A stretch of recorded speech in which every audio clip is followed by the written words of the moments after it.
자, 이제 오늘 말씀 함께 보도록 하겠습니다. 오늘 말씀 제목을 한번 읽어볼게요. 오늘 말씀의 제목도 의미심장한, 또 오늘 본문도 그냥 표면적으로 쓰여진 게 하나도 없어요. 지금 누가복음은.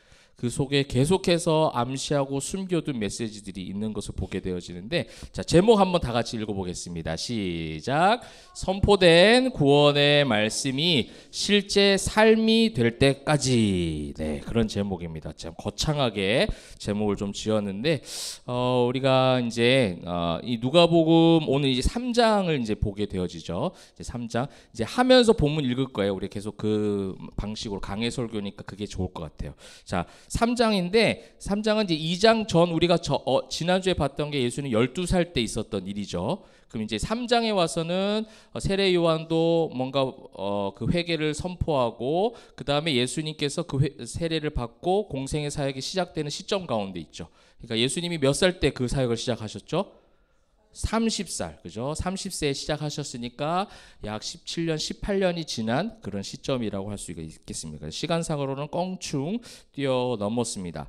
자, 제가 오늘 제목을 선포된 구원의 말씀이 실제 삶이 될 때까지라고 한번 정해보았는데, 우리 교회가 끊임없이 예배를 통해서 말씀을 통해서 고민하고 또 우리가 상고하는 내용들이 뭐였느냐라고 했을 때 가장 많은 것들이 떠올려지겠지만, 종교인이 되지 말고 신앙인이 되자는 거예요. 그죠? 그냥 교회를 다니고 예배 출석하고 그냥 종교적 행위와 습관에 있는 것이 아니라, 만약에 그 종교적 행위와 습관을 강화시키는 교회의 어떠한 관습이나 관례가 있다면 우리는 과감하게 그것을 잘라내고 한 사람이 예수님을 잘 믿어서 일상의 진짜 신앙인으로 살아가자.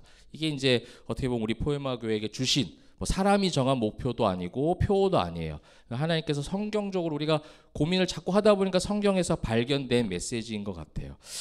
그런 어떤 관점으로 봤을 때 우리 교회를 종교 단체로 만들고 또 온전한 그런 신앙이 아니라 수많은 종교인들로 만들어낸 가장 중요한 원인이 오늘 이 제목에 있는 것처럼 선포된 구원의 말씀은 늘 많이 있어요. 여러분, 말씀을 보기 어려운 우리나라도 아니고 여러분 그런 시대도 아니잖아요.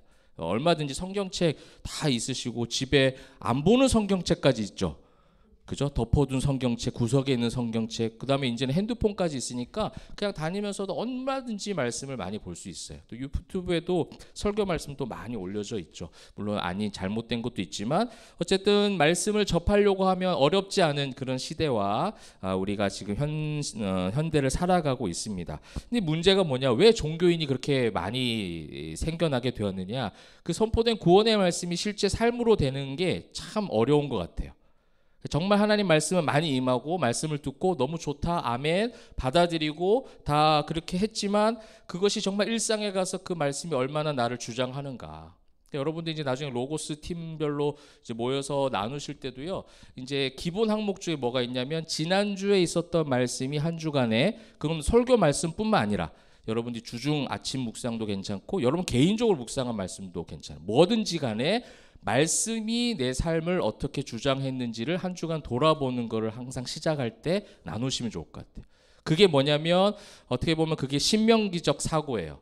기억하는 거예요. 하나님께서 지금까지 나를 어떻게 이끄셨는가에 대해서 고백하고 기억하는 게 굉장히 중요한 어떤 개념인데, 이 오늘 말씀을 보면서 제가 로고스 팀에서 그걸 나눴으면 좋겠다 생각했던 게, 정말 말씀은 많이 선포되고 우리가 이제 주중 예배는 모여서 하는 건 없지만 아침 묵상이 있고 여러분 또 개인적으로도 말씀 많이 보실 텐데, 그럼 그 말씀이, 그 좋은 말씀이, 꿀보다 더 단 말씀이 내 삶 속에서 어떻게 적용이 되어지고 어떻게 실제가 되어지느냐, 어떻게 나를 변화시키느냐. 그래서 그 말씀을 내 삶에 어떤 자기중심적 해석을 해서 억지로 적용하는 것이 아니라, 이것은 무슨 말이냐면 그 말씀에서 만약에 예를 들면 회복이 있을 것이다, 승리할 것이다, 이러면은 그 회복과 승리가 어떻게 해요? 자기중심적 해석으로 초점이 맞춰져 버리는 거예요.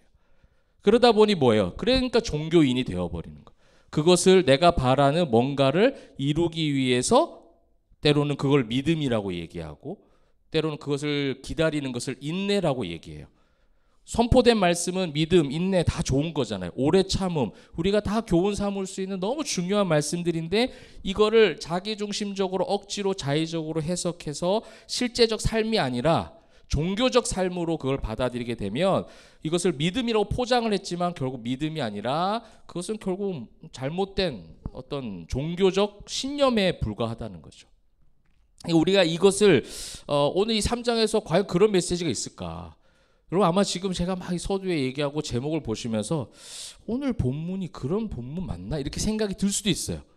근데 여러분 한번 잘 우리가 강해 설교를 지금 계속 제가 하고 있고 여러분과 함께 하고 있잖아요. 이 강해 설교의 정말 좋은 장점은 저는 거의 강해 설교 해야 된다라고 생각하는 사람인데 누가복음의 전체적인 맥락을 다뤄야 되는 거예요. 그러니까 우리가 어떤 주제 설교도 뭐 나쁜 건 아니지만 주제 설교를 그렇게 연구하면 괜찮아요. 근데 한 본문만 가져오면 그 어떤 전후 문맥, 흐름, 맥락 이런 것들이 분명히 있을 거 아니에요. 그죠? 우리가 뭐 편지를 쓰더라도 무슨 글을 쓰더라도 어떤 한 부분만 발췌해서 보는 것이 아니라 전후 문맥의 흐름 가운데 보는 거랑 그것만 가지고 왔을 때 보는 거랑 천지 차이거든요. 그러다 보면 오해도 생기기도 하잖아요. 어느 한 부분만. 설교도 마찬가지죠. 막 이렇게 설교하다가 제가 뭐 어느 순간 한 뭐 지나가 농담처럼 하는 말만 만약에 딱 집어내면 어떻게 되는 거예요? 이단이 되는 거죠, 이제. 그죠? 그러니까 전후 문맥이 굉장히 중요한 것 같은데 이 누가복음에서 말씀하고 있는 그 모든 흐름과 맥락 속에서 오늘 말씀 본다면 새로운 어떤 시점이 나타나는 것을 좀 보게 되어집니다. 그것을 우리가 하나하나 좀 살펴보도록 할게요. 자, 먼저 1절 한번 다 같이 한번 읽어보도록 하겠습니다. 좀 1절 빨리 읽어보세요. 입에 지금 딱 붙는지 굉장히 어려운 지금 이름들이 많이 나오는데 자 시작. 자, 니비로 황제가 통치한 지 15해 곧 본디오 빌라도가 유대의 총독으로 헤롯이 갈릴리의 분봉왕으로 그 동생 빌립이 이두레와 드라곤이 지방의 분봉왕으로 로사니아가 아빌레네의 분봉왕으로 아멘. 자, 그죠? 하다가 왕으로 이렇게 끝나는 굉장히 발음하기가 어려운 지금 여러 사람이 등장하죠. 이게 이제 누가의 어떤 특징이에요. 정확하게 시대를 표현하는 그 어떤 성향이죠. 그건 하나님께서 사용하시는 거죠. 하나님의 감동으로 성경을 쓰지만 하나님은 그 저자의 특징과 상황과 모든 걸 고려해서 쓰도록 하십니다. 시대가 어느 시대인지 정확하게 지금 밝히고 있는 거예요. 자, 지도를 한번 볼게요. 이렇게만 보면 여러분 너무 힘드니까 이렇게 지금 다스리고 있다라는 거예요. 밑에 쪽에도 누구예요? 본디오 빌라도. 그죠? 여러분 본디오 빌라도 누굽니까? 아까도 여러분 한번 이름 나왔죠? 우리 예배 시작할 때. 예수님 십자가 사형을 집행했던 로마의 그런 총독입니다. 그 다음에 저 위에 헤롯 갈릴리 분봉왕 안나스 가야바 대제장이 이제 저쪽에서 다스리고 있고 또 오른쪽에 빌립 이두레 드라곤이 지방 분봉왕. 그러니까 요 이제 네 개 분봉왕이라는 이 분봉왕이란 단어 자체가 그거예요. 네 개의 지역을 다스린다라는 의미가 헬라어적으로 그 분봉왕입니다. 그러니까 이 여러 사람이 지금 뭐 하고 있는 거예요? 이 좁은 땅에서 이 좁은 이스라엘 땅에서 지금 정말 많은 다양한 사람들이 뭐 하고 있는 거예요? 다스리고 통치하고 있다라는 거예요. 자, 이 개념은 우리가 이미 이전에 한번 누가복음 강해에서 한번 잠시 제가 언급을 드렸죠. 누가복음 1장에서도 어느 시대를 이야기하면서 뭐라고 우리가 함께 적용했냐면 이 세상이 다스리는 통치권이 하나님의 다스림과 하나님의 통치로 바뀌어진다라는 것이 예수님 탄생의 정말 중요한 의미다라고 말씀을 드렸어요. 그래서 어느 왕이 다스리고 어느 총독이 이걸 지금 기록하고 있는 것은 누가 가지고 있는 기록적인 성향. 그러니까 이게 역사가이기도 했거든요. 누가가. 그러니까 역사가니까 당연히 시점을 정확하게 기록하죠. 그러면서도 단순한 역사의 의미뿐만 아니라 거기에 담겨진 영적 의미. 정말 복잡한 세상 통치를 받는 그런 어지럽고 혼란스러운 시대 가운데 살아가고 있다. 여러분 오늘 본문 보면서 저는 요즘 시대의 우리나라의 모습 같아요. 정말 그죠? 그런 어떤 리더십들이 계속 무너지고 있고 그 상황에서 뭐가 답인지 모르는 그 혼란과 그 어지러운 상황 가운데 대내외적으로 굉장히 어려운 시기를 살고 있는데 마찬가지 그런 시대였어요. 그러니 사람들은 뭐를 더 강구하겠어요? 뭘 더 갈구하겠습니까? 메시아에 대한 그죠? 왕. 뭔가 이 어려운 상황을 타개할 지금 우리 정쟁을 펼치고 있는 이 나라가 혼란스러운 것도 그거잖아요. 누구를 지도자로 세울 것인가? 이 사람이 맞다, 저 사람이 맞다. 이 사람이 아니다, 저 사람이 아니다 하고 있잖아요. 그 여러분들 마음속에는 이 사람이다라고 생각하실 수도 있어요.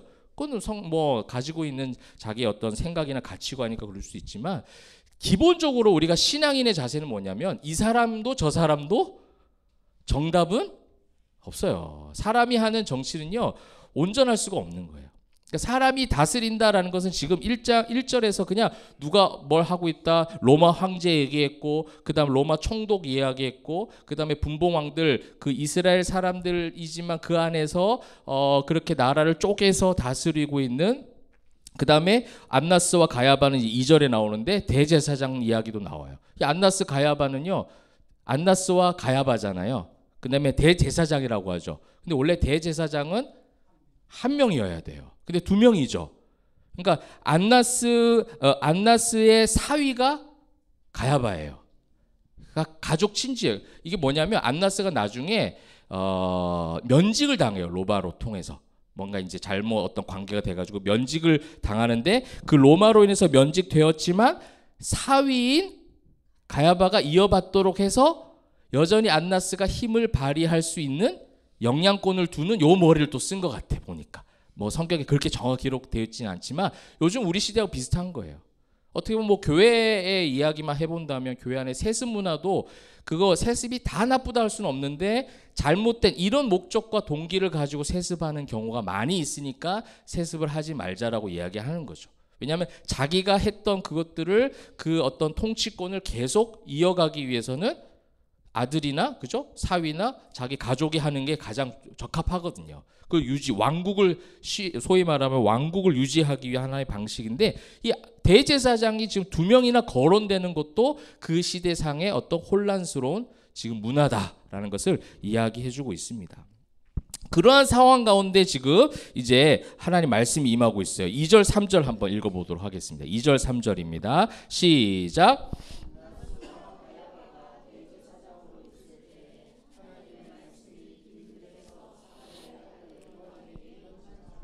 요한이 요단강 부근 각처에 와서 죄 사함을 받게 하는 회개의 세례를 전파하니. 자, 여기까지입니다. 자, 이렇게 엄청난 그 통치자들의 이름들을 막 이제 기록을 하면서 혼란한 시대 속에서 지금 뭐가 임했어요?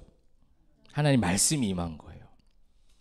이게 우리가 신앙인들이 갈구해야 될 것이 바로 이거예요.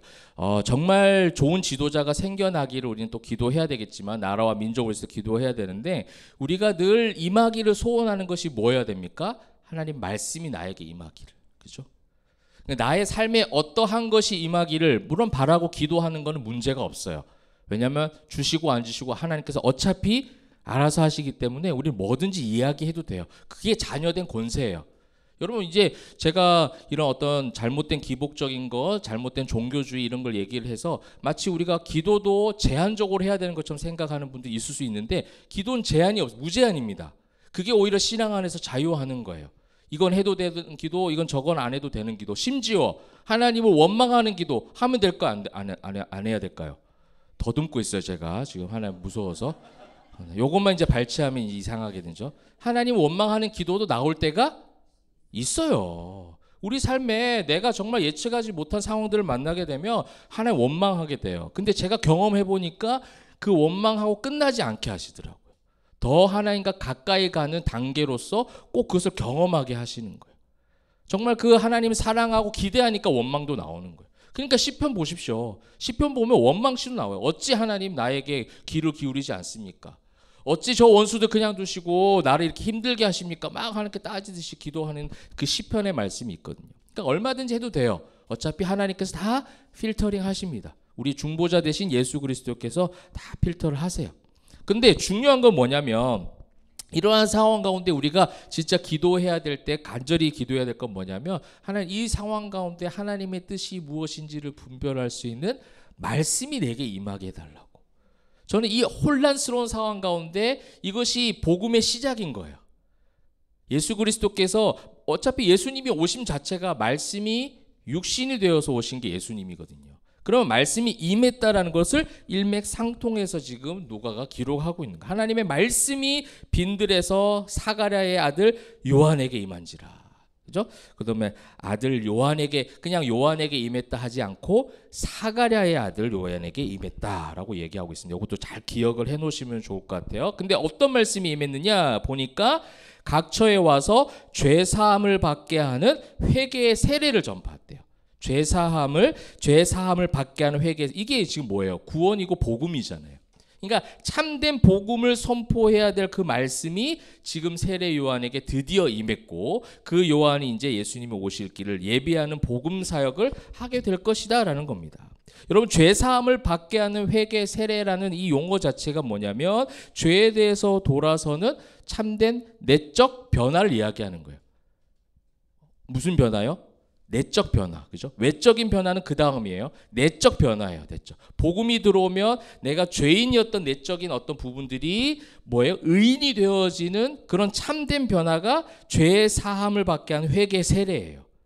회개도 있고 세례도 있는 거죠. 내적 정결을 이루는 상징적 행위인 세례까지 함께 얘기해서 완벽하게 변화되는 것을 이야기합니다. 이거 사람이 완벽하게 변화될 수 있는 것은 세상의 그 어떤 것으로도 불가능합니다. 돈이 우리를 완벽하게 변화시키지 않아요. 건강이 우리를 완벽하게 변화시키지 않아요. 좋은 직장이, 좋은 학교가, 좋은 집을 사고 좋은 차를 타는 게 내 삶의 내적인 참된 변화를 이루어주지 않아요. 우리는요, 이미 원죄, 타고난 죄인들입니다. 우리는. 그죠? 그 타고난 죄의 어떤 모든 것들을 가지고 태어난 우리가 그 죄의 문제를 우리 힘으로 절대 해결할 수가 없어서 아들 예수 그리스도께서 이 땅 가운데 오신 거고, 그 복음이 지금 말씀을 통해서 세례 요한에게 임하고 있는 장면이라는 거예요. 그럼 무슨 말씀이 임했는가가 여기가 이제 중요한 것 같아요. 선포는 세례 요한이 그 말씀을 받은 그대로 했습니다. 근데 그 말씀에 담겨져 있는 우리 중심 내용을 잘 봐야 돼요. 이게 우리가 오늘 함께 보았던 것처럼 이 구원의 말씀, 선포된 구원의 말씀이 실제적 내 삶이 되는데 굉장히 중요한 포인트가 여기 있습니다. 자, 4절부터 6절까지입니다. 자, 먼저 4절부터 5절까지 한번 읽어볼게요. 시작.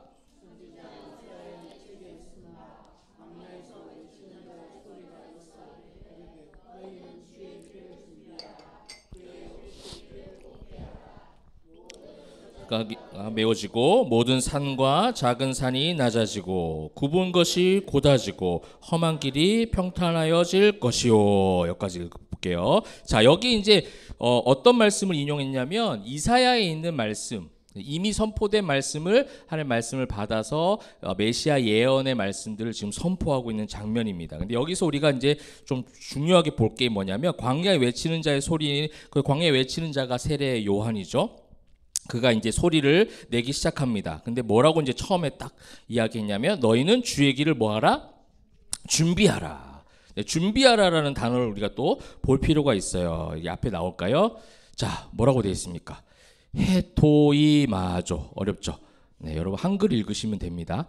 헤토이마조. 헤토이마조는요, 말 그대로 진짜 준비하다라는 거죠. 준비하다, 준비를 갖춘다, 이런 어떤 의미로 얘기하고 있는데, 이 준비에 대한 부분들이 보통은 신랑된 예수를 맞이하고 준비하고 있어야 될 신부된 성도들에게 많이 이제 이야기가 적용이 되는 단어예요. 그러니까 이미 어떻게 보면 이거는요, 이 단어는 언제 많이 쓰이냐면 이미 준비된 길을 세워가는. 그러니까 이제 제가 지금 준비하다, 준비를 갖추다라는 단어만 지금 적어놨는데, 그 헬라어 원어라는 거는 그 문맥에 따라서, 그래서 제가 강해 설교가 참 중요하고 강해 설교 안에서 원어를 함께 공부하는 게 중요하다는 게 그거예요.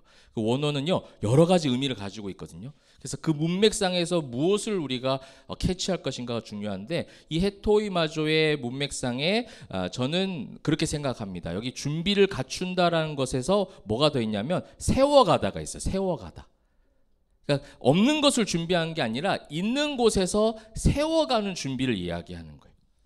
그러니까 뭐 우리는 지금 이 시대상, 지금 로마 황제가 통치하고 있고 분봉왕이 통치하고 있는 혼란한 시대 가운데 다 무너졌다라고 생각하는 게 우리의 개념이죠. 그렇죠? 다 무너졌다. 다 무너졌는데 신앙적 개념 뭐냐면 다 무너졌다가 아니라 오히려 그 무너짐 속에서 하나님이 준비한 뭔가가 있는 거예요. 은혜가 있는 거예요. 그러면 그 은혜를 이제 붙잡고 뭐 하는 거? 우리는 세워가는 거예요. 그게 이제 여기서 하나님의 그 어떤 그 너희는 주의 길을 준비하라 했을 때 그 준비예요. 근데 그냥 준비하라고 하면 뭐예요? 이제부터 우리가 뭔가를 시작해야 되는 것처럼 생각할 수가 있어요. 이제부터 이 복음을 위해서 이제부터 이 혼란한 시대에 앞장서서 뭔가를 시작해야 되는구나. 그게 뭐라고 이제 포장하기 시작하냐면 사명이다, 헌신이다, 봉사다 막 이렇게 얘기해요. 그러니까 이것이 이제 강화가 되어지면 종교적인 종교인으로 빠져들기 쉬운 거죠. 그러니까 이거는요 굉장히 미묘한 차이긴 한데 하나님이 준비해 두신, 그러니까 우리가 누가복음 1장에서 계속 봤던 게 구약의 개념들을 누가가 계속 기록했잖아요. 그게 어떤 개념이었어요? 갑작스럽게 예수님이 오신 게 아니라 정말 오랜 기간 동안 하나님이 준비하셨잖아요. 내가 준비해서 일어난 게 아니에요. 내가 준비해서 예수 그리스도께서 오신 게 아니고 내가 준비를 잘해서 예수님을 맞아들인 게 아니라는 거예요. 전혀 우리는 준비되어 있지 않았어요. 전혀 우리는 무너진 채로 있었던, 그렇게 생각을 할 만큼 우리는 무너져 있던 그런 존재들이 바로 저와 여러분의 모습이었어요. 근데 하나님이 창세전부터 우리를 택하셔서 준비해 오셨다는 거예요. 그 준비해 오셔서 그다음에 그 은혜를 입은 성도들이 이제 뭐 하는 거예요? 주님이 다시 오실 때까지 세워가는 거예요. 이게 느헤미야 성경에 있었던, 느헤미야 성경을 이제 좀 읽어보신 분 기억나실 거예요. 느헤미야가 뭘 하냐면 중수하되 이런 말을 많이 씁니다. 성벽, 무너진 성벽을 다시 세우는데 중수하되 뭐 이런 게 굉장히 반복적으로 나와요. 그 중수하되가 내나 이런 것과 관련된 내용인 거예요. 계속해서 세워가는 거죠. 우리는 무너졌으면 아무것도 할 수 없는 것처럼 생각하는데 신앙인은 그렇게 생각하지 않아요. 내가 건강상으로, 관계상으로, 경제적으로 무너졌다 하면은요, 마귀는요 다 없어진 것처럼 그렇게 인식하도록 만들어요. 근데 신앙인은요 그런 상황 가운데서도 뭐예요? 하나님의 도우심이 있다. 하나님의 보호하심이 있고 하나님의 은혜가 있기 때문에 내가 그걸 붙잡고 어떻게 하는 겁니까? 다시 일어서는 거예요. 그게 부활신앙이죠. 중수하다, 또 부활, 또 이런 준비, 이 모든 단어와 이 메시지들이 다 그렇게 연결이 되어지고 있는 겁니다. 그렇게 주의 길을 준비하라는 거예요. 이미 이제 말씀이 육신돼서 이미 지금 오신 상태잖아요. 그러니까 하나님께서 다 준비해 놓으신 선물이에요. 그러면 이제 그거를 붙잡고 믿고 신뢰하고 안심하고, 그죠? 그렇게 나아가라는 겁니다. 그렇게 주님이 걸어가신 그 길을 잘 세워가는 이번 한 주간이 되시길 바랍니다. 자, 그 다음에 뭐가 되어 있습니까? 또 그의 오실 길을 곧게 하라, 곧게 하라, 그죠? 곧게 하라. 이게 이제 중요한 부분인데, 곧게라는 단어와 하라하고 이 두 단어가 이제 합쳐져 있을 겁니다. 먼저 한번 보실게요. 자, 곧게 플러스 하라 돼 있죠? 곧게는 뭐냐면 유디스라는 단어입니다. 이 유디스는 말은 번역한 그대로 똑바르게, 평평하게, 그 다음에 진실하고 신실한 이런 의미도 있어요. 그 다음에 하라는 아직 띄우지 마시고요. 하라는 뭘까요? 앞에서도 한번 했었어요. 막 이렇게 했어요, 여러분들이. 네, 하라. 자, 그 힌트는 1장 68절.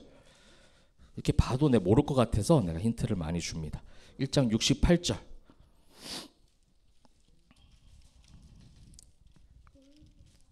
그 단어는요, 속량하시며예요. 속량하시며. 근데 이게 속량이라는 단어가 있고 하시며가 있었어요. 그래서 이 속량은 제가 말씀드렸습니다. 이제 하나님의 창조적, 하나님의 손길, 전적인 하나님의 손길이 담겨져 있는 단어로 이걸 같이 쓰고 있다라고 했습니다. 우리 교회 이름하고 연결되는 거예요.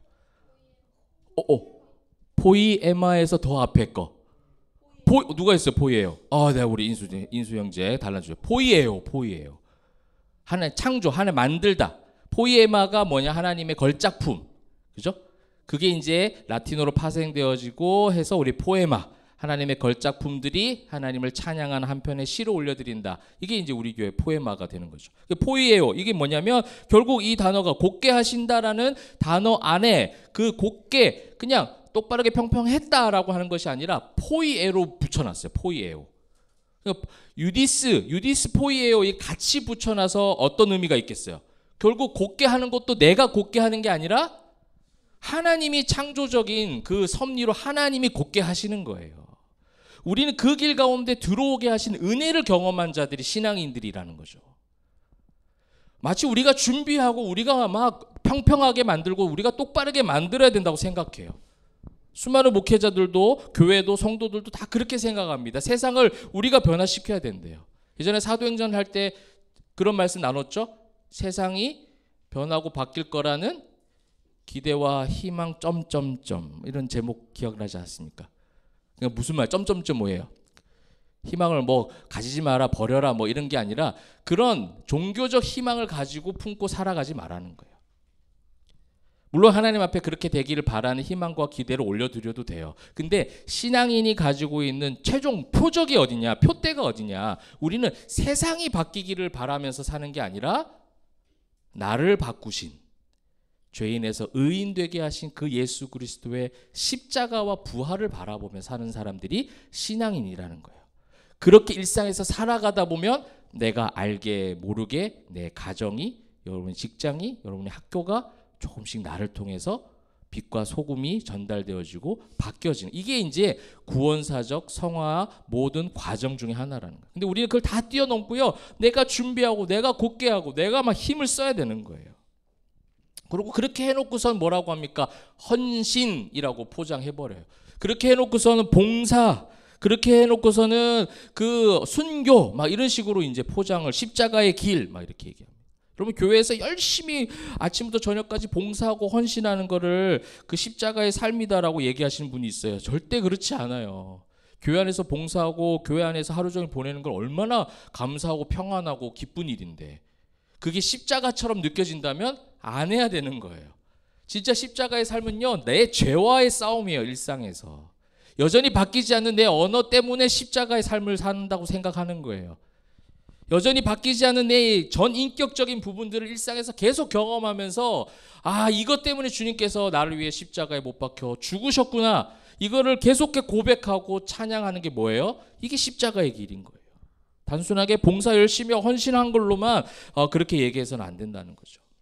여러분, 결국 뭡니까? 이 준비하라 곧게 하라에 그 담겨진 의미, 이사야의 말씀을 있는 그대로 선포를 했던 세례 요한인데, 여기 담겨진 누가가 하나님의 영감을 받았을 때는 그것을 계속 좀 숨겨놓는 거예요. 하나님이 하신다. 왜냐하면 이미 누가는 바울과 함께 사도행전의 역사들을 경험했잖아요. 그때 우리가 했던 게 뭐예요? 상황화의 원리, 미시오 데이, 그죠? 하나님께서 하시는구나, 내가 하는 게 아니구나. 그러니 내가 일로 가려고 했지만 저쪽으로 가라고 하실 때 오케이 되는 거예요. 아, 가다가 조금 돌아가는구나, 가다가 고독한 길을 혼자 걸어야 되는구나, 그 험한 풍파 가운데 배를 타야 되는구나, 오케이 괜찮아가 되는 이유가 뭐예요? 바로 이 신앙인 거예요. 하나님이 준비하셔서 하나님이 곧게 하신다. 나는 그 길 가운데 때로 최악으로, 우리가 생각할 때 최악으로 죽는다 할지라도 괜찮아. 왜냐하면 죽는 게 끝이 아니니까. 결국 본향으로 하나님 품에 가는 거기 때문에, 그러니 세상에 무서울 게 뭐가 있겠습니까? 사랑하는 성도 여러분, 여러분들이 혹시 세상적으로 뭔가 두려워하는 게 있다면 오늘 이 예배를 통해서, 말씀을 통해서 세상을 전혀 두려워하지 않은, 세상이 감당치 못하는 참된 주님의 군사들로 그런 성령의 충만한 은혜 경험하시기를 주님의 이름으로 축원합니다. 그게 하나님의 준비하심, 곧게 하심이에요. 그 다음에 이제 5절 보세요. 그걸 뒷받침하는 게 5절이잖아요. 보세요. 모든 골짜기가 메워지고 산과 작은 산이 낮아지고 구붕산이, 이게 사람이 할 수 있는 일입니까? 이거는 무슨 고백이냐면 종말론적 고백이에요.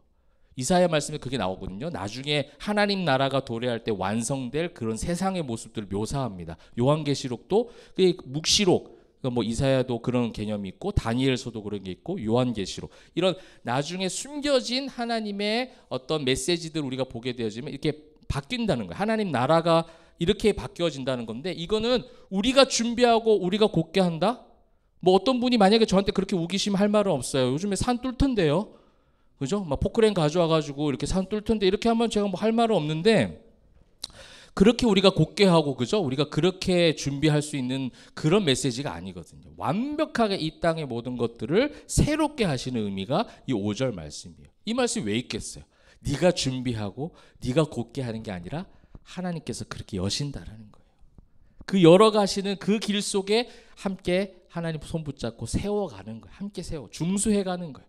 무너졌던 것들을 벽돌 하나씩 하나씩 날마다, 중수는요 성화의 개념이거든요. 날마다 그것을 경험하는 삶을 하나님은 원하고 계셨고, 그것이 이사야의 말씀을 통해서 세례 요한의 입술을 통하여 선포되고 있는 겁니다.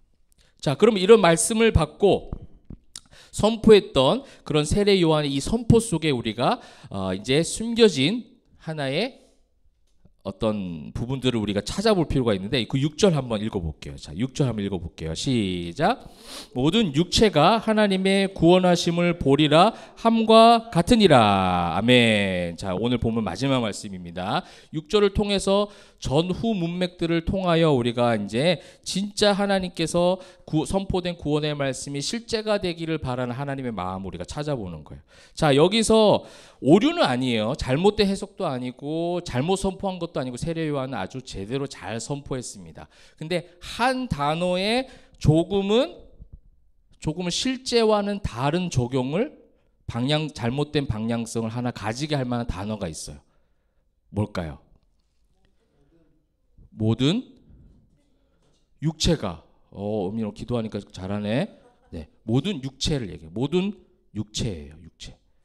육체에 여기 제가 헬라어는 안 띄웠지만 말 그대로 헬라어적 개념도 육신을 이야기해요. 육신. 그렇게 표현을 해놨어요. 근데 이 말씀이 어디에서 선포됐다고요? 이사야 말씀에서 미리 있었던 말씀이 이사야 말씀이 이대로 있습니다. 근데 이사야 말씀에서 히브리어로 바사르라는 단어예요. 바사르. 제가 여기는 안 띄웠어요. 히브리어는 너무 힘들어서 히브리어까지는 하지 맙시다. 그래서 바사르 그냥 그것만 아세요. 바사르예요.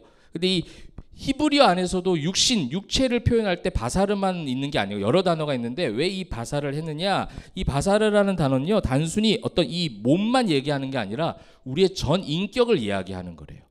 전체 우리 인간이 가지고 있는 몸뿐만 아니라 우리가 가지고 있는 인격, 생각, 정서, 하나님께서 우리에게 숨을 불어 넣으셔서 생명이 되게 하셨잖아요. 그 모든 것을 다 포함하는 거예요.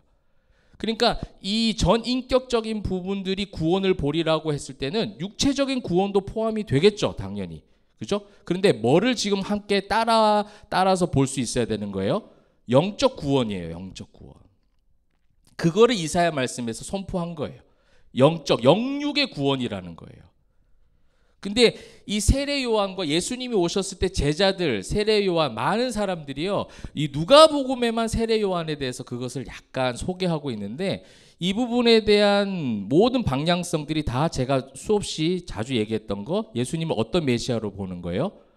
정치적, 군사적 메시아로 자꾸 보는 거예요. 선포된 구원의 말씀이 이 여기 있는 디베료 황제도 없애주시고 본디오 빌라도 처단해 주시고 분봉왕도 다 없애고 예수님이 통합 왕국의 다윗처럼 마치 예전 다윗이 회복했던 분열되었던 나라를 통합 왕국으로 세웠던 다윗 왕의 영광스러운 시대를 다시금 맞이할 그 메시아라고 생각을 하고 모든 육체가 구원을 볼 것이다라고 얘기했다라는 거예요.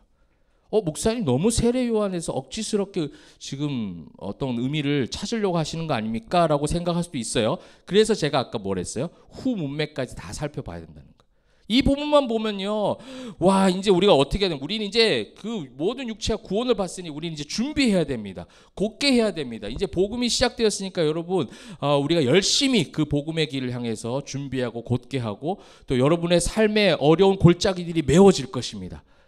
아멘 안 해요? 네, 여러분의 강이 막 생수의 강이 넘쳐날 것이고 하늘에서 엄청난 복이 내려질 것이고 그 모든 여러분의 가정과 육체가 구원을 보게 될 것입니다. 할렐루야.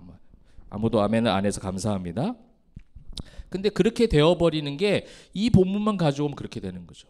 근데 세례 요한이 모든 육체가 하나님의 구원하심을 본다라고 했는데 세례 요한 역시도 이 부분에 대해서 굉장히 힘들게 바라봤던 부분이 있어요. 여러분 이제 저 뒤쪽에 한번 보세요. 자, 세례 요한이 어떻게 되냐면 18절부터 20절에 있는 말씀이에요. 여러분 성경책을 보십시오. 자, 그 밖에 여러 가지로 권하여 백성에게 좋은 소식을 전하였으나 이제 우리가 다음 주나 다다음 주에 다 보게 될 말씀입니다. 근데 잠시 얘기하는 겁니다. 좋은 소식을 전하여 쓰나라고 돼 있죠.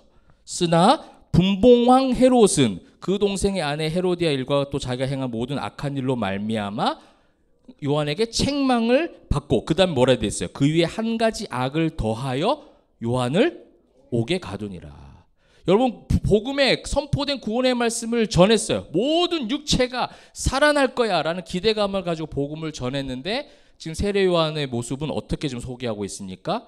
헤롯이라는 그 세상 통치자의 권세에 눌려서 옥에 갇히게 되어지잖아요. 이게 이제 현실과 선포된 구원의 말씀과 실제가 달라지면 이제 어떤 현상이 보여지냐면, 지금 이렇게 하고 난 이후에 나중에 여러분 같이 보게 될 말씀이에요. 누가복음 7장 한번 볼까요? 7장 19절 여기 나옵니다. 앞에 나올 거예요. 7장 19절부터 20절 말씀이요. 자, 한번 읽어봅시다. 7장 19절부터 20절 앞에 나옵니다. 시작. 요한이 그 제자 중 둘을 불러 주께 보내어 이르되 오실 그이가 당신이 오니까 우리가 다른 이를 기다리오리까 하매 그들이 예수께 나아가 이르되 세례 요한이 우리를 보내어 당신께 여쭈어 보라고 하기를 오실 그이가 당신이 오니까 우리가 다른 이를 기다리오리까 하더이다 하니. 자, 어떤 말씀 같아요 지금 느낌이? 정말 예수님 메시아 맞아요? 이거예요. 그 예수님의 오실 길을 예비하기 위해 사명을 받고 사역을 감당했고, 모든 육체가 구원하심을 보리라, 회개하라, 천국이 가까이 왔다라고 선포했던 세례 요한이 옥에 갇혀서 이제 죽음을 앞두고 있는 상황 가운데 뭐라고 지금 질문하는 거예요? 제자들 통해서 물어보라는 거예요. 진짜 메시아 맞아요? 여러분, 이거를 뭐 옛날에 또 본문 가운데 도마도 예수님 부활했을 때 내가 만져봐야 알겠습니다 해서 다 의심을 하는 사람들로 치부를 했는데, 저는 이 과정이 필요하다는 거예요. 정말 구원의 은혜를 경험했으면 정말 하나님 내 삶의 실제적 구원자 메시아가 맞습니까? 때로는 내 삶의 형편이 어려워서라도 하나님 앞에 그 질문해야 돼요. 그래서 인격적인 주님을 자꾸만 가까이 갈 수 있어야 되는 거예요. 정말 주님이 나의 구원자 맞으십니까?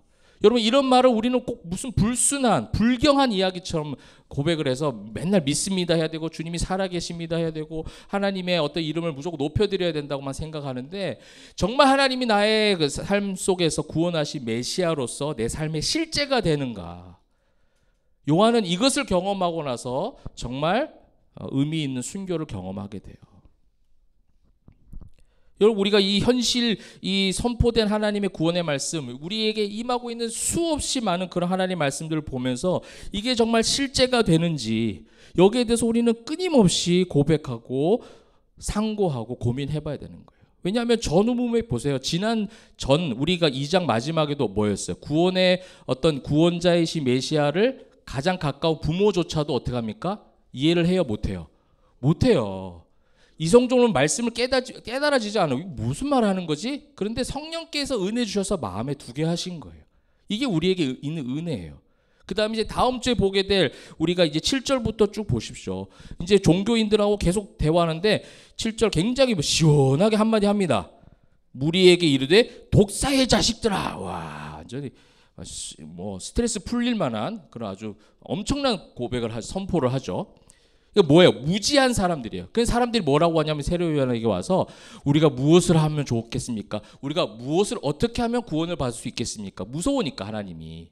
그렇게 이제 질문하는 장면을 이제 다음 주에 우리가 한번 또 볼 거예요. 그러니까 뭐예요? 선포된 구원의 말씀이 내 삶의 실제가 되어지지 않고 그냥 허황된 세상의 어떤 변화, 그냥 단순하게 내 어떤 건강상의 문제, 경제적 문제, 관계 문제, 그냥 이 땅에서 일어날 수 있는 문제들만 붙잡고 이걸 선포된 구원의 말씀과 이걸로만 계속해서 연결시키려고 하니까 어떻게 하는 거예요? 결국 종교적 기복주의로 빠져가는 거예요.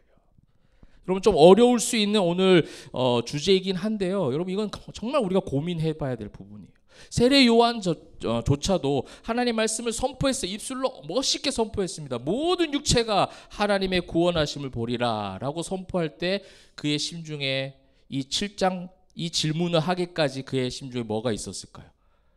정말 모든 육체를 구원해 주실 메시아 맞아? 왜 나는 한 번도 찾아오지 않아? 왜 내가 고생하고 있는데 옥에서 고생하고 있는데 예수님 면회 갔다는 얘기가 없어요.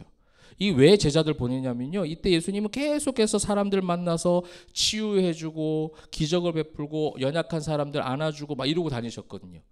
아니, 세상을 변화시킬 생각, 정치적 군사적 어떤 액션은 보이지 않고 왜 계속해서 저런 일들만 하고 다녀?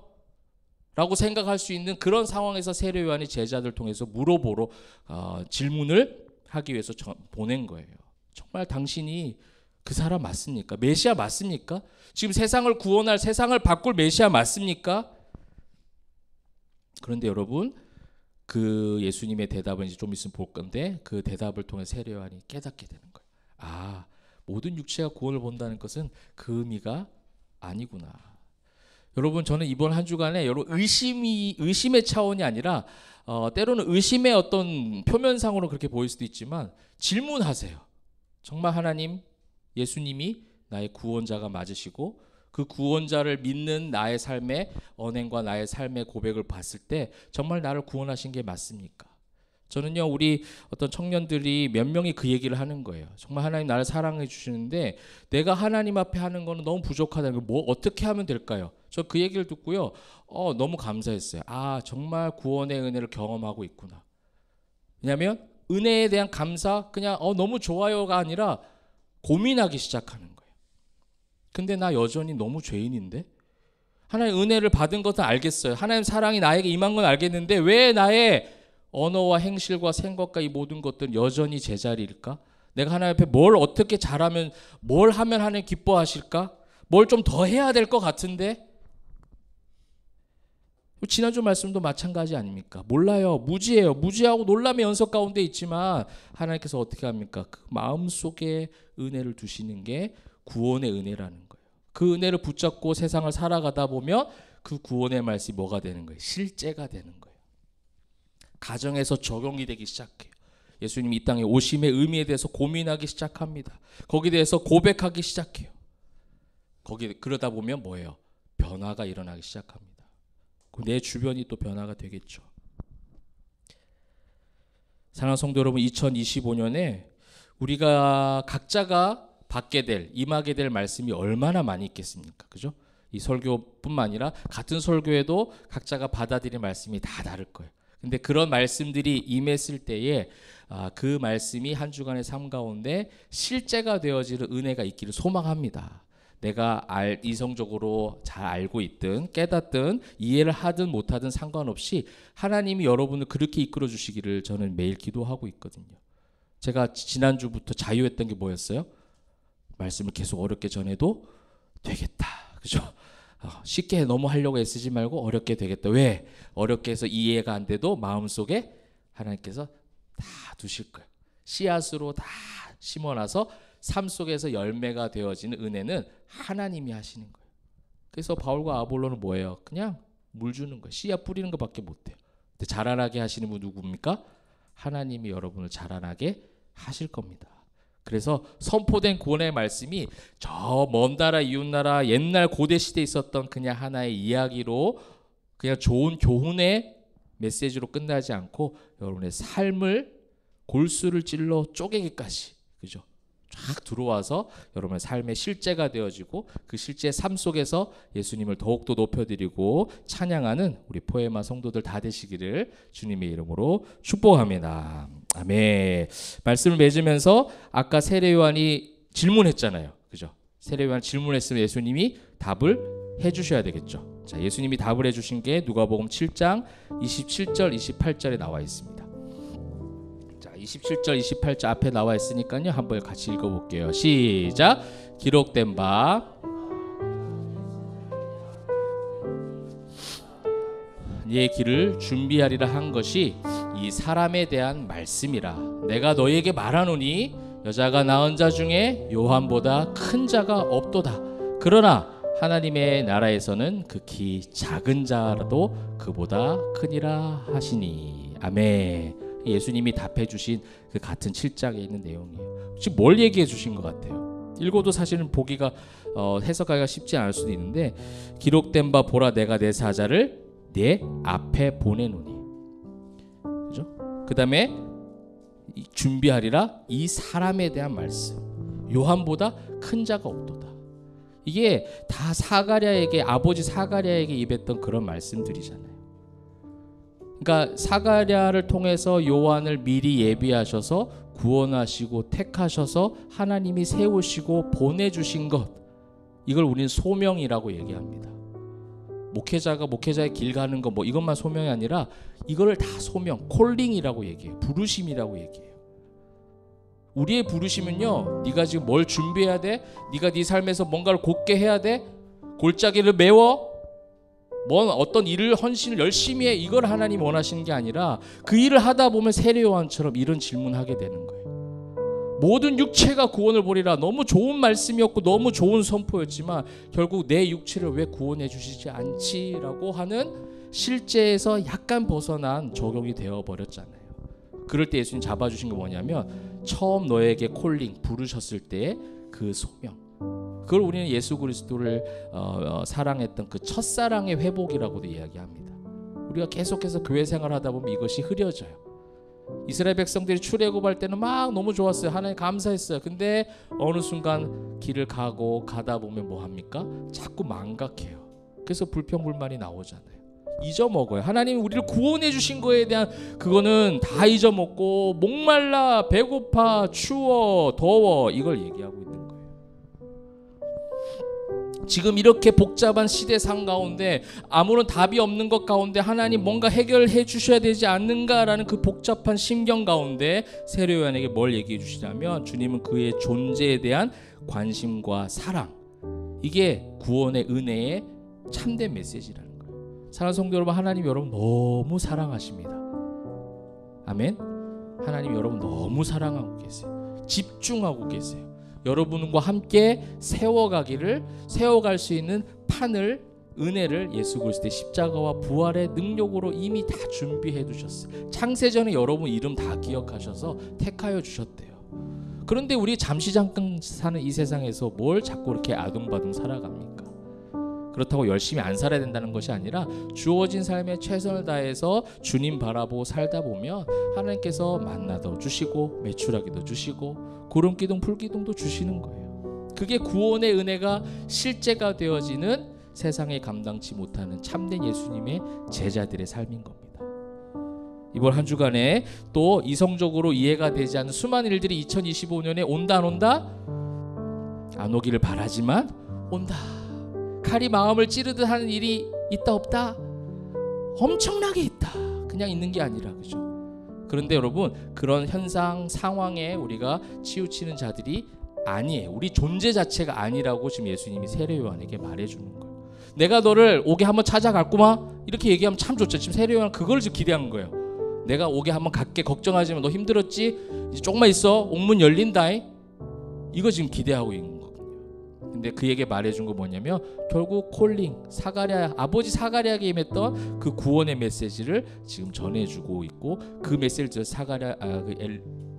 세례 요한의 마음은요 완벽하게 회복되는 거야. 아 맞아, 내가 죽더라도 감옥에 죽더라도 맞아, 내가 그 길을 예비하는 사람 하나님 불러주셨는데 왜 내가 또 내 모든 육체가, 그래서 모든 분봉왕이 다 무너지고 새로운 세상이 바뀔 것이라는 나 중심적 자기 중심적 해석을 왜 더 추가했을까, 이런 회개를 했을 것 같아요.